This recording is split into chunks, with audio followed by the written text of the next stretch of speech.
కలం సార్ శాస్త్రవేత్త అయ్యిండన్నా, మోడీ సార్ ప్రధాని అయ్యిండన్నా, కేసీఆర్ సార్ సీఎం అయ్యిండన్నా కారణం వాళ్లకు విద్య నేర్పిన గురువులు. అమ్మా నాన్నలు మనల్ని పెంచి పెద్ద చేస్తే కొడుకు ఎదుగొచ్చి నాకు ఆసరా అవుతాడు అని అనుకుంటారు కానీ గురువు మాత్రం నా శిష్యుడు బాగుపడితే నేను బాగుపడ్డట్టే అని సంబరపడతాడు. స్వార్థం లేకుండా చదువు చెప్పి మనందరికీ బంగారు బాటలు చూపించిన గురువుల పండగను మరి దేశమంతా ఎట్లా చేసుకున్నదో ఓ పరిశుద్ధ. ఇవాళ దేశమంతా గురువులను తలుచుకొని తరించింది.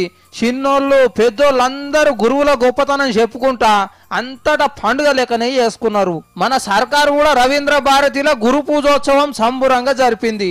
ముందుగా తెలంగాణ జాతి గీతంతో షురువు చేసి మంచి మంచి డాన్సులు వేసిండ్రు. అయితే ఇంకా లీడర్లు అందరూ సార్లకే పెద్ద సారు సర్వేపల్లి సార్ బొమ్మకు దండేసి దండం పెట్టిండ్రు. ఇప్పుడున్న ఉత్తమ గురువులకు శాల్వలు కట్టి నువ్వు మంచోనివి సార్ అన్న కాగితాలు చేతిలో పెట్టిర్రు. కానీ ఇవాళ అన్నిటికంటే మన పొన్నాల సారే సూపర్ గా చేసుకున్నాడు గురు పూజోత్సవాన్ని. జనగాంలో ఒక బల్యకు పోయి చూడుండ్రి, చిన్నపోరం తీరే కొడతలేడు.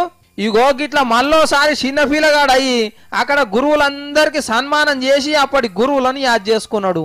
కానీ హైదరాబాద్ లో ఉన్న అల్వాల్ కాడ ఒక బల్యనైతే మన సత్తి సావిత్రి లెక్కనే నాటికేసిండ్రు.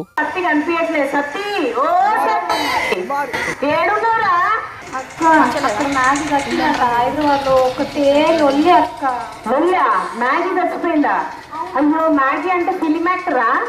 అదేదో పాములాగా ఉంటుంది చూడక్క, 2 నిమిషాలనే అవుతుంది, తింటారు కదా. ఓ మ్యాగీయా?